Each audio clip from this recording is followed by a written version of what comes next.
my girlfriend confessed she cheated.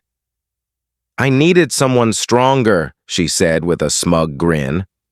My friends backed her up. I just smiled, grabbed my keys, and walked out.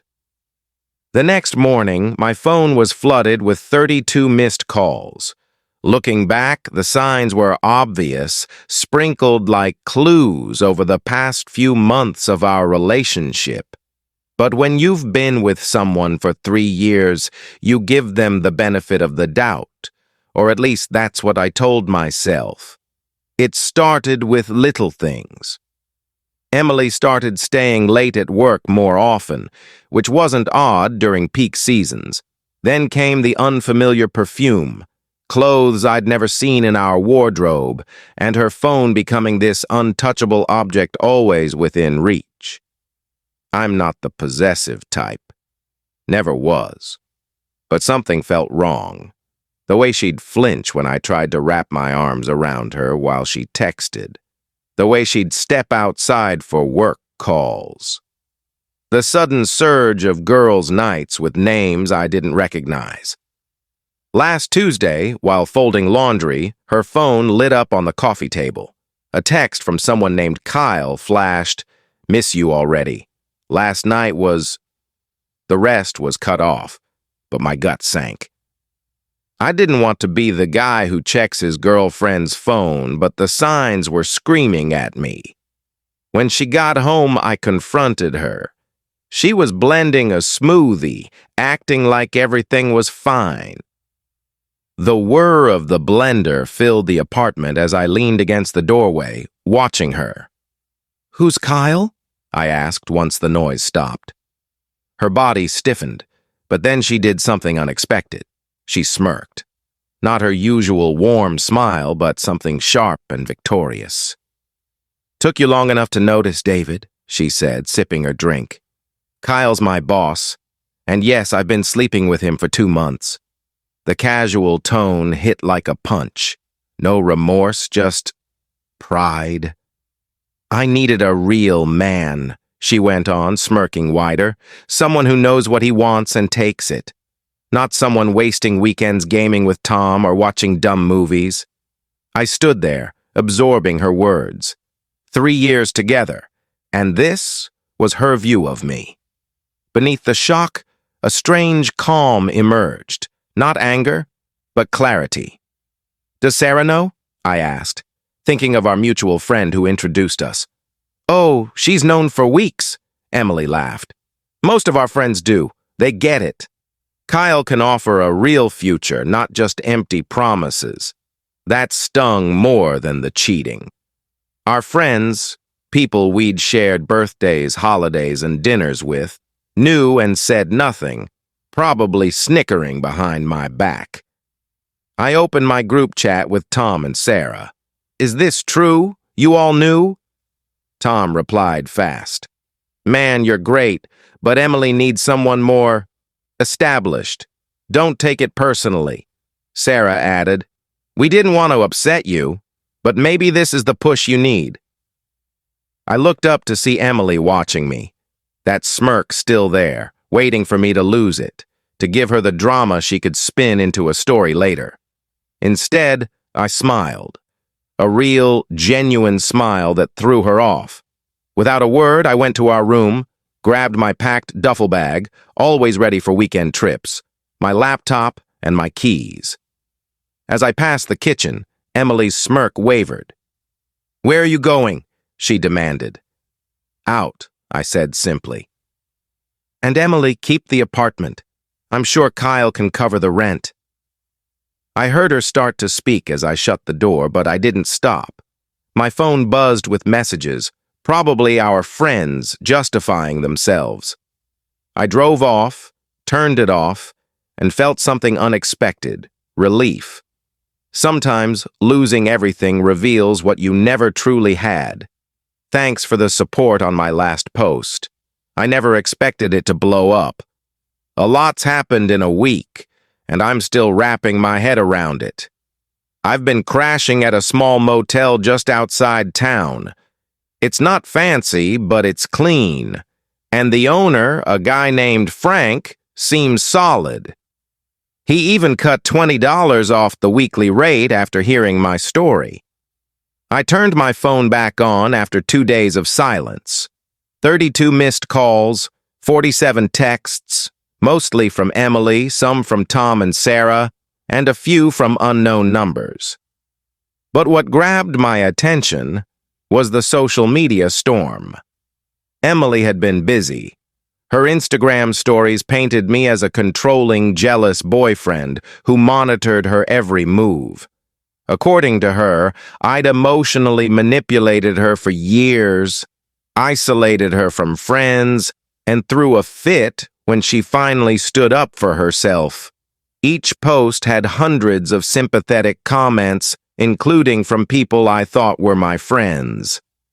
The highlight? A tearful video claiming I'd financially abused her by forcing her to split bills 50-50 while I hoarded my money. Ironic, since she earned more than me and insisted on that split. Then came a text from Lisa, a coworker I've known for years. Check your email. Something's circulating at work. Sure enough, a company-wide email about maintaining a safe workplace referenced recent concerning behaviors from unnamed employees. No names, but the timing was obvious. I should have been furious. Maybe I should have fought back, shared my side. Instead, I felt curious. How far would she go? Pretty far, it turns out. Yesterday, I stopped by our local coffee shop thinking it was safe since Emily hated their brew. Wrong. The barista, usually friendly, gave me a look like I was dirt. Later, I learned Emily had become a regular, sharing her survivor story with anyone who'd listen. Then, while grabbing clothes from storage, I ran into Rachel, Emily's supposed best friend. She looked nervous, checking over her shoulder. "Be careful," she whispered. "Kyle isn't just her boss. His wife is connected, seriously connected. And Emily's telling her you're unhinged, dangerous even." "Why tell me this?" I asked. Rachel's eyes flicked around. "Because this isn't new. Before you, there was another guy at work. Emily and Kyle did the same thing to him. He left town. That changed everything. I spent the night digging, legal records, social media, anything. I found the guy, Ethan, who vanished from online life when Emily joined the company. This morning, our landlord called. Emily tried to remove my name from the lease, claiming I'd abandoned the place.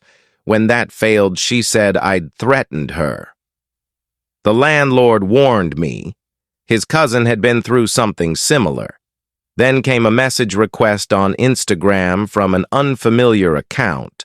A woman in her 40s, elegant, dripping in jewelry. Her message was short. "We need to discuss my husband and your girlfriend. Coffee tomorrow? Signed, Mrs. K. I'm meeting her in an hour. Something tells me Emily's real man narrative is about to unravel. The strange thing? Watching Emily weave this web of lies, seeing our friends take her side based on her word alone, it's freeing. Every vicious post, every fake tear, every twisted story confirms I'm not losing anything worth keeping. Sorry for the late update. The past 2 weeks have been intense. That coffee meeting with Mrs. K? A total game changer. She'd been collecting evidence for months, not just about Emily and her husband, but a whole pattern at the company. Rachel mentioned that guy who left town. He wasn't the only one. Mrs. K had records of 3 similar cases over 5 years. Young employees getting involved with her husband, then helping push out anyone who might expose them. This time, Mrs. K wasn't staying silent. She had texts, emails, expense reports, even parking garage footage, but she needed one final piece: public exposure. That's where the company's annual gala came in. I hadn't planned to go. Why would I? But Mrs. K had a plan. Sometimes, she said, the best revenge is letting people reveal who they really are. The gala was at a swanky downtown hotel. I showed up late, dressed sharper than ever. The looks when I walked in? Unforgettable. Emily nearly spilled her drink. Kyle's face went from flush to pale in seconds. But here's the best part. I didn't have to do anything. Sarah, tipsy, approached first. "You've got some guts showing up," she slurred loudly. "After what you did to Emily," I smiled. "What I did? Tell me more." That's when Lisa stepped in, my coworker who'd been quietly gathering her own proof. Screenshots of Emily gloating about her win in company chats, recordings of her scheming with Kyle to spin the narrative. "Actually," Lisa said, "I think we'd all like the real story." What followed was like watching a house of cards collapse. Mrs. K timed her entrance perfectly, tablet in hand, accidentally starting a projector slideshow of damning messages and photos. Emily scrambled to keep her story straight, but the real show was Tom. Loyal Tom, filming everything on his phone to prove his devotion to Kyle later. Instead, he caught Emily's full meltdown. "You think you're so smart," she screamed at me. "You and that bitter old hag trying to ruin what I've built. Kyle loves me. We're building a life." That's when Mrs. K dropped the final bomb, divorce papers already filed. Kyle had fed Emily the same promises he'd given others. Same game, different player. I barely said a word, just watched years of lies unravel. Rachel, quiet all night, finally spoke. "I helped her," she admitted to the stunned room. "I helped her ruin that other guy's reputation. I can't do it again." By midnight, the gala was over. Emily stormed out, makeup smeared. Kyle was holed up with HR. Our friends who believed her couldn't meet my gaze. As I left, Mrs. K grabbed my arm. "Thank you," she said, "for not running." I drove back to my motel, feeling oddly at peace. Frank was up watching TV in the office. He grinned at my expression. "Good night?" You could say that. This morning, my phone's buzzing again. Different vibe now. Apologies, excuses, people swearing they never bought Emily's lies. Even got a message from Ethan, the guy who left town following the drama through old contacts. Sometimes karma just needs an audience. This is it. The end of this wild ride. Grab a snack, it's a good one. The fallout from the gala was bigger than anyone expected. Within 48 hours, Kyle and Emily were asked to resign. But that was just the start. Mrs. K's evidence, every falsified expense report, every scheming email, every rigged performance review went straight to the board. The company's legal team moved fast, more worried about workplace harassment and financial misconduct than the affairs. Ethan, the guy who left town, came back with his own evidence, a detailed record of the smear campaign Emily and Kyle ran against him. He didn't know what to do with it then, but Mrs. K's lawyer changed that. 3 days later, he filed a lawsuit. Then others came forward, former employees with their own stories and proof. What started as one scandal snowballed. Emily tried to spin it, posting a tearful video claiming she was the victim, manipulated by Kyle, and now persecuted. That's when Rachel stepped up, sharing screenshots of their private chats, Emily gloating about her schemes, mocking her targets. Last week, Emily showed up at my motel. Frank called me at work. "That girl you mentioned? She's causing a scene in the parking lot." I took my time getting back. She was on my car's hood, makeup streaked, clutching an envelope. "I have dirt on everyone," she said, voice shaky but trying to sound tough. Help me stop this or I'll release it all. I laughed. Go ahead. Burn every bridge you've got. She threw the envelope at me.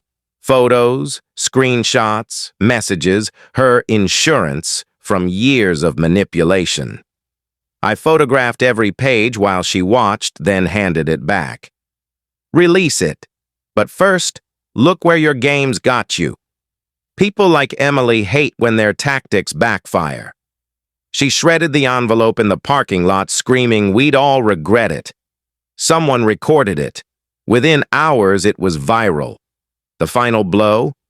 Mrs. K's divorce was finalized. She got the house, the cars, most of their assets. Kyle's golden parachute, eaten up by legal fees. His reputation? Google's not his friend anymore. Emily's moving back with her parents out of state. Her social media's gone quiet. Our friends are facing their own consequences for backing her. Tom sent a long apology about being a better friend. I replied with a screenshot of his old messages siding with Emily. He blocked me. Typical. Sarah's scrambling, worried Emily's screenshots might tank her career. I almost feel bad. Almost me. I just signed a lease on a new place. Got a promotion at work. Funny how cutting out toxic people changes everything. I'm seeing someone new, taking it slow, doing it right. The best revenge isn't scheming. It's living well and letting others implode.